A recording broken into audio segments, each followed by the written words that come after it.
Lucas capítulo 8. E aconteceu depois disto, que andava de cidade em cidade e de aldeia em aldeia, pregando e anunciando o evangelho do reino de Deus. E os 12 iam com ele, e algumas mulheres que haviam sido curadas de espíritos malignos e de enfermidades. Maria, chamada Madalena, da qual saíram 7 demônios, e Joana, mulher de Cusa, procurador de Herodes, e Susana, e muitas outras que o serviam com seus bens. Bom, aqui nós vemos, o nome de Maria Madalena. O nome dela, na verdade, era só Maria, não era Maria Madalena. Ela era assim chamada de Madalena porque havia muitas Marias, E Madalena, então, foi incluído no nome dela porque ela era de Magdala, Então, por isso, Maria Madalena. Não há nenhuma indicação de que ela era uma prostituta, apesar de que algumas pessoas ousam dizer isso, em suas pregações, mas sim ela era uma nobre, Ela era uma mulher da nobreza, então, porém, não era uma prostituta, e só que ela estava endemoniada e isso era visível, Era visível que os demônios se apossavam, Tomavam posse ali do seu corpo. Então, por isso que ela aparece aí como Maria Madalena, então, por causa de Magdala e não porque era o seu nome. E ajuntando-se uma grande multidão, e vindo de todas as cidades ter com ele, disse por parábola: Um semeador saiu a semear a sua semente, e quando semeava, caiu alguma junto do caminho, e foi pisada, e as aves do céu a comeram. E outra caiu sobre a pedra, e nascida secou-se, pois que não tinha umidade. E outra caiu entre espinhos, e crescendo com ela os espinhos, a sufocaram. E outra caiu em boa terra, e nascida produziu fruto, a 100 por 1. Dizendo ele estas coisas, clamava: Quem tem ouvidos para ouvir, ouça. E os seus discípulos o interrogaram, dizendo: Que parábola é esta? E ele disse: A vós vos é dado conhecer os mistérios do reino de Deus, mas aos outros por parábolas, para que vendo não vejam, e ouvindo não entendam. Esta é, pois, a parábola. A semente é a palavra de Deus. E os que estão junto do caminho, estes são os que ouvem, depois vem o diabo e tira-lhes do coração a palavra, para que não se salvem crendo. E os que estão sobre pedra, estes são os que, ouvindo a palavra, a recebem com alegria, mas como não têm raiz, apenas creem por algum tempo, e no tempo da tentação se desviam. E a que caiu entre espinhos, esses são os que ouviram, e indo por diante, são sufocados com os cuidados e riquezas e deleites da vida, e não dão fruto com perfeição. E a que caiu em boa terra, esses são os que, ouvindo a palavra, a conservam num coração honesto e bom, e dão fruto com perseverança. E ninguém, acendendo uma candeia, a cobre com algum vaso, ou a põe debaixo da cama, mas põe-na no velador, para que os que entram vejam a luz. Porque não há coisa oculta que não haja de manifestar-se, nem escondida que não haja de saber-se e vir à luz. Vede, pois, como ouvis, porque a qualquer que tiver lhe será dado, e a qualquer que não tiver, até o que parece ter lhe será tirado. E foram ter com ele sua mãe e seus irmãos, e não podiam aproximar-se dele por causa da multidão. Então aqui está a prova, que Maria teve outros filhos, ao contrário de que muitos querem alegar que ela permaneceu virgem. Aqui está a prova, porque aparece ali no texto que veio Maria e seus irmãos, os irmãos de Jesus. Ou seja, está confirmado que ela teve mais 4 homens, filhos homens, depois de Jesus. São esses Tiago, José, Simão e Judas, e pelo menos mais 3 mulheres, na qual não se tem um nome, Mas os teólogos afirmam, que além desses 4 homens que ela teve, desses 4 filhos homens, ela teve também mais 3 filhas mulheres. E foi informado por alguns que diziam: E são lá fora tua mãe e teus irmãos que querem ver-te. Mas respondendo ele, disse-lhes: Minha mãe e meus irmãos são aqueles que ouvem a palavra de Deus e a executam. E aconteceu que, num daqueles dias, entrou num barco com seus discípulos e disse-lhes: Passemos para o outro lado do lago. E partiram. E, navegando eles, adormeceu. E sobreveio uma tempestade de vento no lago, e enchiam-se de água, estando em perigo. E, chegando-se a ele, o despertaram, dizendo: Mestre, mestre, perecemos! E ele, levantando-se, repreendeu o vento e a fúria da água. E cessaram, e fez-se bonança. E disse-lhes: Onde está a vossa fé? E eles, temendo, maravilharam-se, dizendo uns aos outros: quem é este, pois, que até aos ventos e à água manda e lhe obedecem? E navegaram para a terra dos Gadarenos, que está defronte da Galileia. E quando desceu para a terra, saiu-lhe ao encontro, vindo da cidade, um homem que desde muito tempo estava possesso de demônios e não andava vestido, nem habitava em qualquer casa, mas nos sepulcros. E quando viu a Jesus, prostrou-se diante dele, exclamando e dizendo com grande voz: que tenho eu contigo, Jesus, filho do Deus Altíssimo? Peço-te que não me atormentes. Porque tinha ordenado ao espírito imundo que saísse daquele homem, pois já havia muito tempo que o arrebatava. E guardavam-no preso com grilhões e cadeias, mas quebrando as prisões, era impelido pelo demônio para os desertos. E perguntou-lhe Jesus, dizendo: qual é o teu nome? E ele disse: Legião, porque tinham entrado nele muitos demônios. E rogavam-lhe que não os mandasse para o abismo. E andava ali pastando no monte uma vara de muitos porcos. E rogaram-lhe que lhes concedesse entrar neles. E concedeu-lhes. Aqui fica uma pergunta que talvez você que está ouvindo aqui ou acompanhando a leitura bíblica: por que Jesus deixou os demônios irem para os 2.000 porcos, no caso dessa passagem aqui desse endemoniado de Genezaré? Por que será? Bom, nós vamos ver aqui algumas teorias e eu quero que você preste bastante atenção nessa teoria.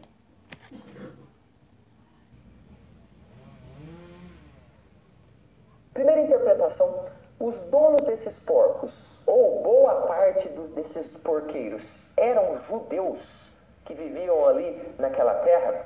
Se essa for uma possibilidade interpretativa, Jesus estaria então demonstrando que eles estavam ferindo o quê? A lei de Moisés, criando animais imundos, possivelmente para alimentação, que é a função de criação de porcos. Então, claro, estavam valorizando mais porcos do que a lei de Deus e até do que o próprio Messias que estava diante deles, e também desvalorizavam a cura daqueles homens que foram libertos. Então, se essa for realmente uma visão interpretativa correta, Jesus queria trazer uma lição àqueles moradores. No entanto, eu preciso pontuar aqui que aquela região ali de Decápolis, era predominantemente de gentios, ou seja, não judeus. Mas como era uma região à beira ali do mar da Galileia, não seria difícil que judeus tivessem ali vivendo naquele local. Então, essa é uma possibilidade interpretativa, o ensino didático de Jesus, mesmo com a perda daqueles animais, para demonstrar o quanto eles estavam desviados. Mas existe ainda uma segunda visão interpretativa, que é o seguinte: não foi Jesus quem causou a morte dos porcos, mas os demônios. Jesus apenas deixou que a coisa acontecesse, mas obviamente com um objetivo. Olha só, tendo Jesus apenas permitido que os demônios fossem até os porcos, não teria ele, evidentemente, responsabilidade. Nenhuma responsabilidade sobre o que ocorreu ali, e que os moradores ali jogaram nas suas costas.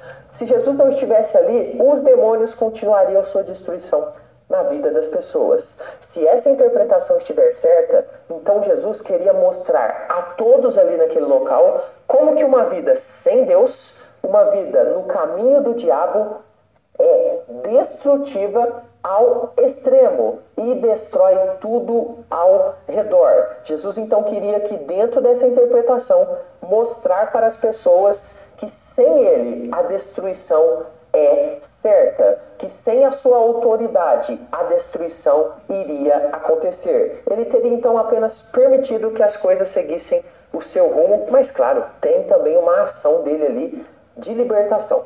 Mas uma terceira interpretação ainda diz o seguinte: as pessoas precisavam ver. Jesus queria então aqui dar um sinal visível que aquele homem estava sob a influência de demônios e que esses espíritos imundos saíram dele e eram reais. Será que é isso?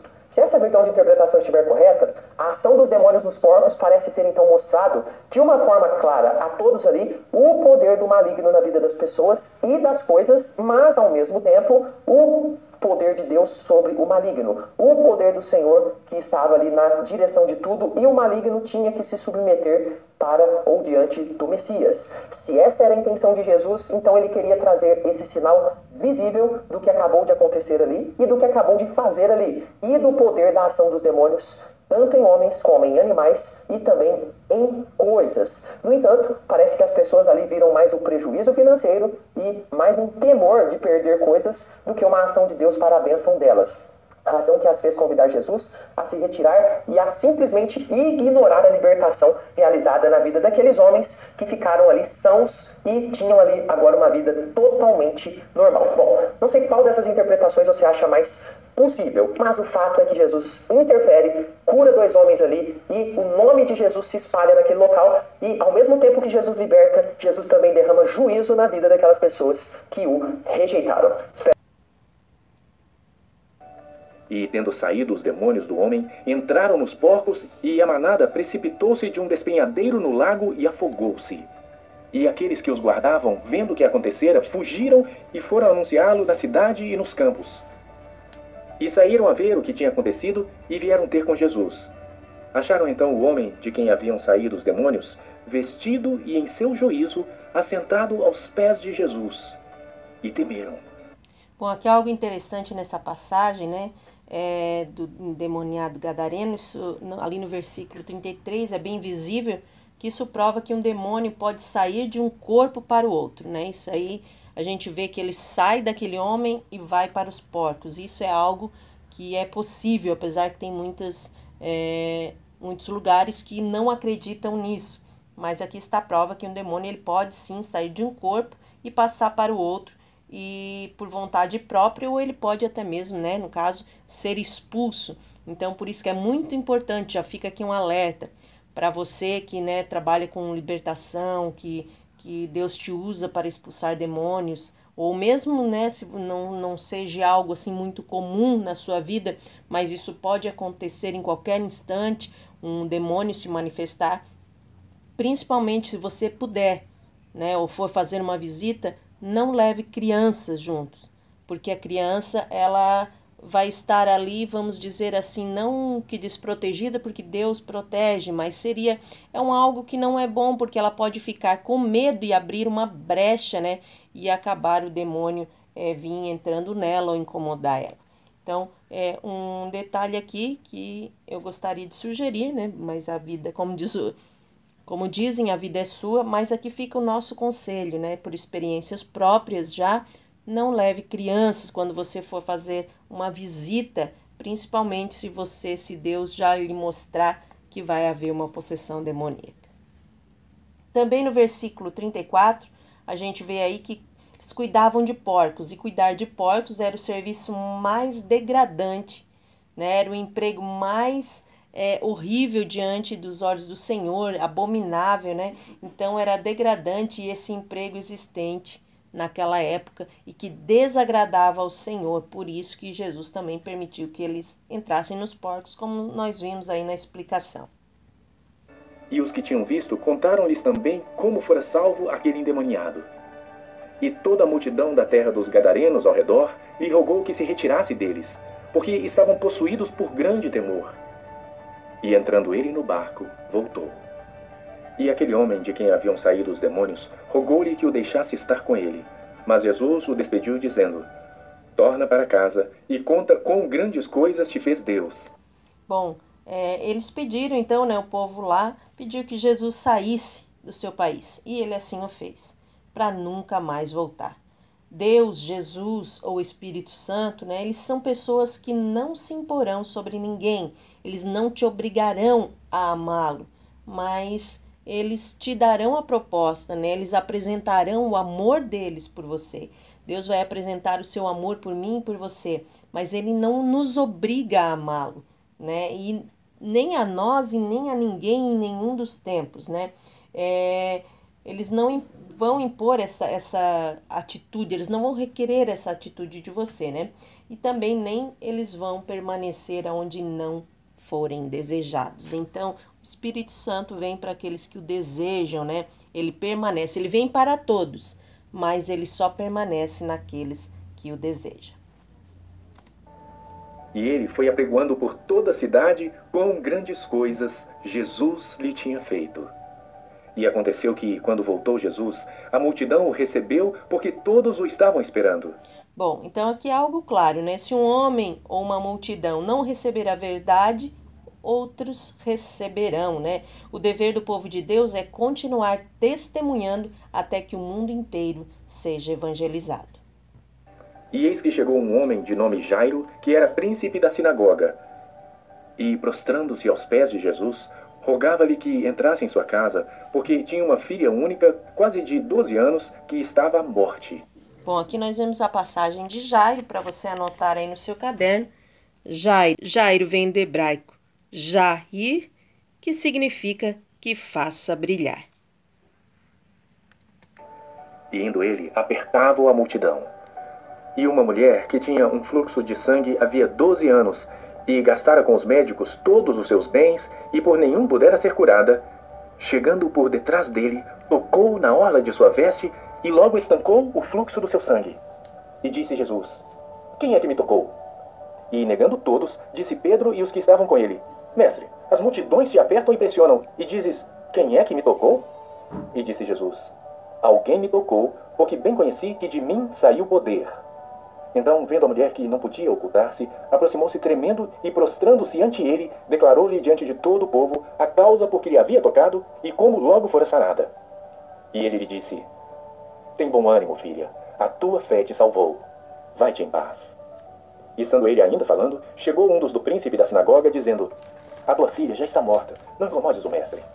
Jesus, porém, ouvindo, respondeu-lhe, dizendo: Não temas, crê somente e será salva.